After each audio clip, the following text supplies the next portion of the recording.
আওয়ামী লীগকে কি সেনাবাহিনী কিংবা জেনারেল ওয়াকারুজ্জামান ফিরিয়ে আনবেন? এই প্রসঙ্গটি নিয়ে আপনাদের সামনে এই মুহূর্তে কথা বলতে চাই।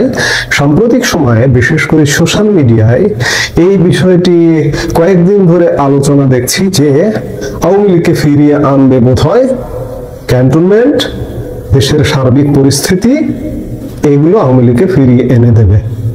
কিন্তু আসলে কি তাই? আসলে এক কথায় যদি উত্তর দেই যে তা নয়। আমি প্রথমেই ক্যান্টনমেন্ট প্রসঙ্গে আসি বা সেনাবাহিনী আওয়ামী লীগকে ফেরাবে কিনা। আওয়ামী লীগের সেনাবাহিনী ফেরাবে আওয়ামী লীগের ওই পরিস্থিতি ক্রিয়েট করতে হবে, তাহলেই সেনাবাহিনী ফেরাবে।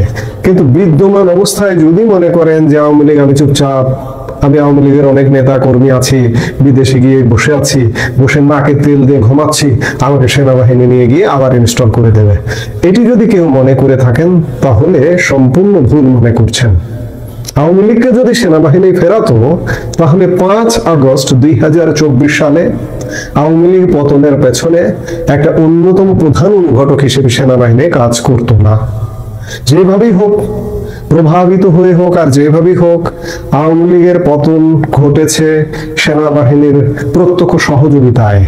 আমি আগে অসংখ্যবার অসংখ্য কন্টেন্টে বলেছি যে সেনাবাহিনী যদি চাইতো 5 আগস্ট 2024 রাজধানী ঢাকায় আকাশে একটি পাখি পর্যন্ত ঢুকতে পারতো না। সেই জায়গায় পাখি ঢুকেছে, মানুষ ঢুকেছে, বিপ্লব হয়েছে, হত্যাকাণ্ড হয়েছে। এমনকি সেই সময়ের প্রধানমন্ত্রী শেখ হাসিনা হত্যাকাণ্ডের শিকার হতে হতে অলৌকিকভাবে তিনি বেঁচে গেছেন। তিনি যদি দ্রুত বিমান যোগে পার হয়ে না যেতে পারতেন তাহলে কি অবস্থা হতো আজকে একটু ভাবলেও মানুষের গা শিউরে ওঠার কথা। এতদিন হয়তো তার প্রথম মৃত্যুবার্ষিকী আমরা পালন করে ফেলতাম। কিন্তু আল্লাহ একজন আছেন, আল্লাহ ঐশ্বরিক ভাবে, অলৌকিক ভাবে সেই সময়ের প্রধানমন্ত্রী শেখ হাসিনাকে বাঁচিয়ে দিয়েছেন। শেখ হাসিনা নিজে বারবার বলেন, নিশ্চয়ই আমাকে দিয়ে অসমাপ্ত আরো কিছু কাজ হয়তো আল্লাহ করাবেন, এই জন্যই বাঁচিয়ে রেখেছেন। অলৌকিক ভাবেই তিনি বেঁচে গেছেন, তার বাঁচার কথা ছিল না। আজকে আপনি যদি আওয়ামী লীগ করে থাকেন, আওয়ামী লীগ করে যদি মনে করেন যে ক্যান্টনমেন্ট আমাকে ফেরাবে, কেন ফেরাবে? এই যে সাম্প্রতিক সময়ে ক্যান্টনমেন্ট নিয়ে নানা রকম জটিলতা তৈরি হয়েছে, বিশেষ করে সেনা কর্মকর্তাদের বিচারের ব্যাপারে একটা বেশ জটিলতা তৈরি হয়েছে। আজও পর্যন্ত, এখন পর্যন্ত সেটা অমীমাংসিত অবস্থায় আছে। বিচারটি কি আইসিটিতে হবে নাকি বিচারটি সেনা আইনে হবে, এখন পর্যন্ত অমীমাংসিত। কেন? সেনা অফিসারদের বিরুদ্ধে আইসিটি থেকে ওয়ারেন্ট ইস্যু হয়েছে। আজকে 8 তারিখ টু 18 তারিখ, 10 দিন হয়ে গেছে। আর ঠিক 4 দিন পরে আইসিটি ট্রাইব্যুনালে ওয়ারেন্টভুক্ত অফিসারদের হাজির করতে হবে। এটা কিভাবে হাজির হবে? সেনাবাহিনী হাজির করবে। যদিও আমরা একটা খবর পেয়েছি যে সেনাবাহিনী তাদেরকে কোর্টে নিয়ে যাবে, কোর্ট থেকে আবার ক্যান্টনমেন্টে নিয়ে যাবে এবং তাদেরকে ক্যান্টনমেন্টে একটি বিশেষ জেলখানায় রাখা হবে, বিশেষ জেলখানা হিসেবে ঘোষণা দেওয়া হয়েছে। কিন্তু প্রথমত তাদেরকে আইসিটি আইনে তাদেরকে পুলিশ গ্রেফতার করতে হবে। কিন্তু আজকে 10 দিন পেরিয়ে গেল, পুলিশ গ্রেফতার করেনি। শেষ পর্যন্ত এটি কি হবে সেটি বিষয়। পুলিশ গ্রেফতার করে আদালত যদি বলে যে ক্যান্টনমেন্টে যে সাব জেলটা ঘোষণা করা হয়েছে সেই সাব জেলেই সেনা কর্মকর্তারা থাকবে, তাহলেই সম্ভব। কিন্তু আর কয়েকদিন থাকা সত্ত্বেও পুলিশের গ্রেফতারি আমরা এখন পর্যন্ত দেখিনি। আমি এই ঘটনা হবার সাথে সাথেই বলেছিলাম এদেরকে গ্রেফতার করবে কে? পুলিশ। পুলিশকেই তো পাহারা দিয়ে রাখে সেনাবাহিনী, সেই পুলিশ কিভাবে গ্রেফতার করবে? আমরা 22 তারিখ পর্যন্ত এটি দেখবো যে আসলে সেনাবাহিনীকে পুলিশ গ্রেফতার করে আদালতে হাজির করছে কি না। যাই হোক, এই যে পরিস্থিতি, এই জটিল পরিস্থিতির কারণে আওয়ামী লীগের লোকজন হয়তো মনে করছেন যে ক্যান্টনমেন্ট উত্তপ্ত হলে আমরা ফিরে আসবো। কিংবা এই যে গতকালকে জুলাই সনদ ঘোষিত হয়েছে, জুলাই সনদ স্বাক্ষরিত হয়েছে অসম্পূর্ণ। বাংলাদেশের বলা যায় 80% মানুষকে বাদ রেখে স্বাক্ষর হয়েছে। 25টা দল, এর মধ্যে বিএনপি আছে, জামাত আছে, এছাড়া বাকি 23টা দল যে স্বাক্ষর করেছে, একজনের বেশি, এই দলের প্রধানদের একজনের বেশি হয়তো নামও জানেন না আপনারা। তেমন 23টা দল স্বাক্ষর করেছে এবং এটি নিয়ে ব্যাপক জটিলতা, গতকাল মারামারি, সংঘর্ষ এবং সংঘর্ষের পরে এই যে জুলাই আগস্টের যে সহিংসতা বা আন্দোলনের যে প্রধান অংশীজন যারা ছাত্ররা, সেই অংশীজন বা ছাত্ররা বা ছাত্রদের রাজনৈতিক দল গতকালকে জুলাই সনদ স্বাক্ষর অনুষ্ঠানে ছিল না, এবং জুলাই সনদ তারা স্বাক্ষরও করেনি। গতকাল দিনভর মারামারি হাঙ্গামার মধ্যেই জুলাই সনদ স্বাক্ষর হয়েছে, এবং আজকে এই যে জুলাই সনদ স্বাক্ষর বাধাগ্রস্ত করতে গতকালকে যারা আন্দোলনে নেমেছিল জুলাই যোদ্ধা ব্যানারে, তাদের শত শত মানুষের বিরুদ্ধে মামলা করেছে পুলিশ, একজনকে গ্রেপ্তার করেছে, এক বা একাধিক। আমি যে মুহূর্তে কন্টেন্টটা করছি ততক্ষণে জানি একজন, এতক্ষণ যখন প্রচার হচ্ছে তখন হয়তো আরো অ্যারেস্ট হতে পারে। অর্থাৎ সরকার এবং যারা জুলাইয়ের সাথে ছিল, আন্দোলনের সাথে ছিল, সহিংসতার সাথে ছিল, তারা এক প্রকার মুখোমুখি। এই পরিস্থিতিগুলো আবার ক্যান্টনমেন্টের পরিস্থিতিতে অনেকে মনে করছেন যে আমি নাকে তেল দিয়ে ঘুমাই, আমাকে ক্যান্টনমেন্ট কিংবা দেশের অরাজক পরিস্থিতি ফিরিয়ে আনবে। কিন্তু না ভাই, আপনি যদি যোগ্যতা অর্জন না করতে পারেন, আপনি রাজনৈতিক যোগ্যতা, কূটনৈতিক যোগ্যতা, এমনকি ক্যান্টনমেন্টে সেনাবাহিনীর মধ্যেও যদি প্রভাব বিস্তার করে নিজেদেরকে বের করে না আনতে পারেন, আপনাদের ফেরাবে না। কাজেই পরিস্থিতি অন্যদিকে যাবে, এবং আপনাদের অনুপস্থিতিতে এই অনুপস্থিত জায়গা থাকবে না, চেয়ার ফাঁকা থাকে না, সেই চেয়ার ফিল আপ করে ফেলবে কেউ না কেউ। কাজে আওয়ামী লীগের ব্যাপক তৎপরতা, দেশে বিদেশে সাংগঠনিক তৎপরতা লাগবে। এবং এটাও বলে রাখা ভালো যে অবশ্যই সেনাবাহিনীর সহযোগিতা লাগবে। সেনাবাহিনীর সহযোগিতায় আওয়ামী লীগ সরকারের যেমন পতন হয়েছে, ঠিক তেমনি আমাদের থার্ড ওয়ার্ল্ডের এইসব থার্ড ক্লাস কান্ট্রির একটা কিছু করতে হলে সেনাবাহিনীর সহযোগিতা লাগে। তো সেই জায়গা থেকে আওয়ামী লীগের ফিরতে হলে সহযোগিতা লাগবে, কিন্তু সহযোগিতাটা অর্জন করতে হবে, এই অর্জনটাই বড় কথা। কাজেই কেউ যদি মনে করেন যে আমি নাকে তেল দিয়ে বসে থাকছি, ক্যান্টনমেন্টে ফিরিয়ে দেবে, না। ক্যান্টনমেন্ট কি করছে? ক্যান্টনমেন্টের কাজ করবে, দেশের অরাজক পরিস্থিতির মতো কাজ করবে। কিন্তু আওয়ামী লীগ একটা স্বতন্ত্র রাজনৈতিক দল, স্বতন্ত্র একটা সত্তা, সেই স্বতন্ত্র সত্তার রাজনৈতিক দলের মেকানিজম নিয়ে ফিরতে হবে, দেশি বিদেশি কূটনৈতিক তৎপরতার মাধ্যমেই ফিরতে হবে। কাজেই আওয়ামী লীগ ফিরবার সেই প্রচেষ্টা নেবে, কারণ আওয়ামী লীগ ফেরাটা এই মুহূর্তে বাংলাদেশ বলছে, বাংলাদেশের মানুষ বলছে যে আওয়ামী লীগকে ফিরতে হবে। এই ফিরতে হলে কি করা দরকার? দেশি বিদেশি ব্যাপক তৎপরতা দরকার, সেই তৎপরতা অব্যাহত রাখতে হবে। আমরা সাম্প্রতিক সময়ে গত 8-10 দিন যাবত দেখছি যে আওয়ামী লীগের যে ঝটিকা মিছিল গুলো হতো, সেগুলো কিছুটা সীমিত হয়ে এসছে। কারণটা কি? এর কারণ কি ক্যান্টনমেন্টে অস্থিরতা? এর কারণ কি এই যে ইউনূস সরকারের সাথে ইউনূস সরকারপন্থী যারা ছিল তাদের মধ্যে বিবাদ করছে আমরা দেখি দর্শকের মতো, কিংবা ক্যান্টনমেন্টে অস্থিরতা চলছে আমরা দেখি, ওই পরিস্থিতিগুলো আমাদেরকে ফিরিয়ে আনবেন না। আপনাদের কাজ আপনাদের করতে হবে, আপনাদের কার্যক্রম চালিয়ে যেতে হবে। এই পরিস্থিতিগুলো আপনাদের সহায়ক হবে। এই পরিস্থিতিগুলো, ক্যান্টনমেন্ট পরিস্থিতি আপনাদের জন্য মূল ভূমিকা নয়, কিংবা ডক্টর ইউনূসের সরকারপন্থী যারা তাদের মধ্যে গ্যাঞ্জাম লেগে যাওয়াটা আপনাদের জন্য ফেরানোর জন্য মূল ভূমিকায় অবতীর্ণ হবে না।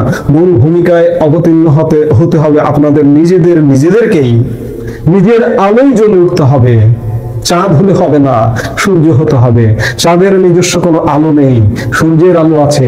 কাজে আপনার সূর্যের আলোর বিকিরণ ঘটাতে হবে, আর যেখানে স্বাভাবিক আলো দিয়ে আলোকিত করতে হবে সেখানে আলোকিত করতে হবে। সেটাই আওয়ামী লীগের একমাত্র পথ এবং পন্থা হওয়া উচিত আওয়ামী লীগ ফিরে আসার এবং বাংলাদেশের স্বাভাবিক রাজনীতি তৈরি হওয়ার। ভারতীয় বাহিনী, তারপর চিন্তা হচ্ছে ঘুরে গেল বলতে কি উল্টা ঘুরে গেল নাকি অন্য কোনো ঘুরে গেল? ঘুরে গেল বলতে আমি বুঝাচ্ছি যে আপনার বাংলাদেশ ঘুরে গেল ইন্ডিয়ান সেনাবাহিনীর 4 গোয়েন্দা কর্মকর্তা। আপনারা জানেন যে গত 5 দিন আগে আমি একটা ভিডিও দিয়েছিলাম যে বাংলাদেশে ইন্ডিয়ান সামরিক বাহিনীর 4 গোয়েন্দা কর্মকর্তা আসছেন, যারা আমাদের বাংলাদেশের বিভিন্ন অঞ্চল ঘুরবেন, সাথে পার্বত্য চট্টগ্রাম এবং কক্সবাজার ঘুরতে যাবেন। কিন্তু এই কথাটা বলে আমরা যখন ভিডিও করেছিলাম, এটা ছিল যে একটা সরকারি সফর, ইন্ডিয়া থেকে একটা সরকারি সফর, বাংলাদেশে হতে জানতো।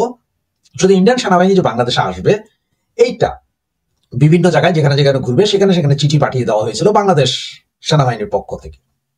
এবং এই চিঠিটা 9 অক্টোবরের এই চিঠি, বাংলাদেশ সেনাবাহিনীর এই চিঠিটা গোপনীয় একটা চিঠি, তাদের সরকারি অধিদপ্তরের চিঠি, অফিস টু অফিস চিঠি। কিন্তু সেই চিঠি হঠাৎ করে বেরিয়ে আসে এবং চলে যায় তথাকথিত ছাত্র জনতা যৌন মৌলবীদের হাতে।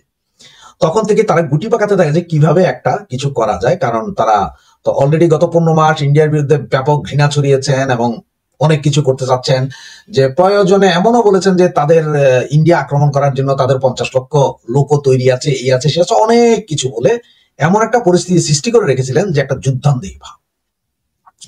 এর ভিতরে আমরা এটাও বলেছিলাম আমি যে 10 তারিখে আপনার আমাদের ওয়াকার সাহেবের যে সৌদি সফর ছিল সেটাও তিনি বাতিল করেছেন, এবং পরবর্তীতে আমরা শুনতে পারলাম 13 তারিখে আবার এটা চাউর হয়ে গেল যে না, ইন্ডিয়ান সেনাবাহিনীর সফরটা বাতিল করেছিল, এটা খবর আমাদের কাছে আসলো।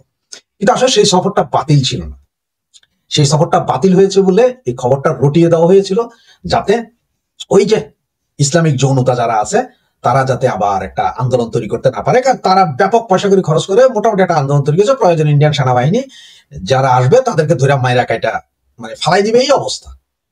তো সেই অবস্থায় ইন্ডিয়ান এই সেনাবাহিনীর 4 কর্মকর্তা, গোয়েন্দা কর্মকর্তা, ওনারা বাংলাদেশে এসেছেন, ওনারা পার্বত্য চট্টগ্রামে গিয়েছেন, কক্সবাজারে গিয়েছেন, ঢাকা ক্যান্টনমেন্ট ঘুরেছেন, এবং আপনার আমাদের উত্তরবঙ্গের ওই যে 2টি এয়ারপোর্ট যেগুলো আপনার এই বলা হচ্ছিল যে দ্বিতীয় বিশ্বযুদ্ধের সেই এয়ারপোর্ট চাইনিজ বিমান এনে নামাবে, আমেরিকা ওখানে বেস করে এগুলো বলছিল, ওগুলো সব ঘুরে গেলেন।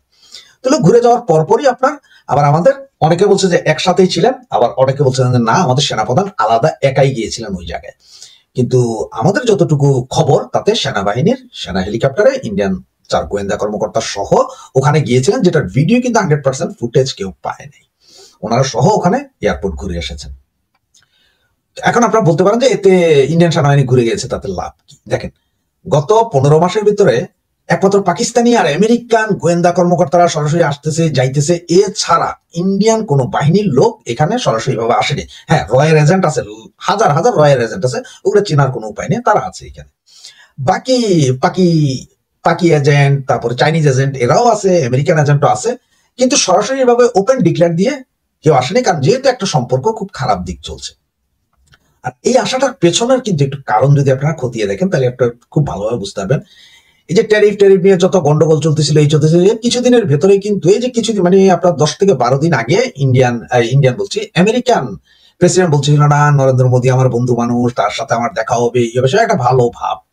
কারণ আপনার আমেরিকার প্রধান শত্রু কিন্তু চায়না, ওদের প্রধান শত্রু ইন্ডিয়া না। কারণ চায়নার শক্তিকে খর্ব করার জন্য তাদের কিছু একটা দরকার, আর ইন্ডিয়ার দরকার হচ্ছে তার দেশের নিরাপত্তা।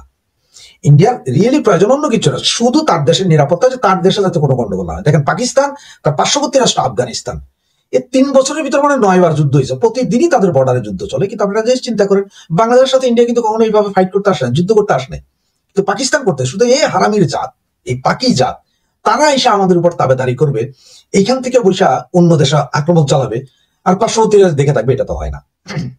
আর একটা কথা একটু খেয়াল করে দেখেন, আজকে 4 দিন ধরে আবার ডোনাল্ড ট্রাম্প বলছেন যে ইন্ডিয়া আমার কাছে প্রমিস করেছে রাশিয়ার তেল কিনবে না।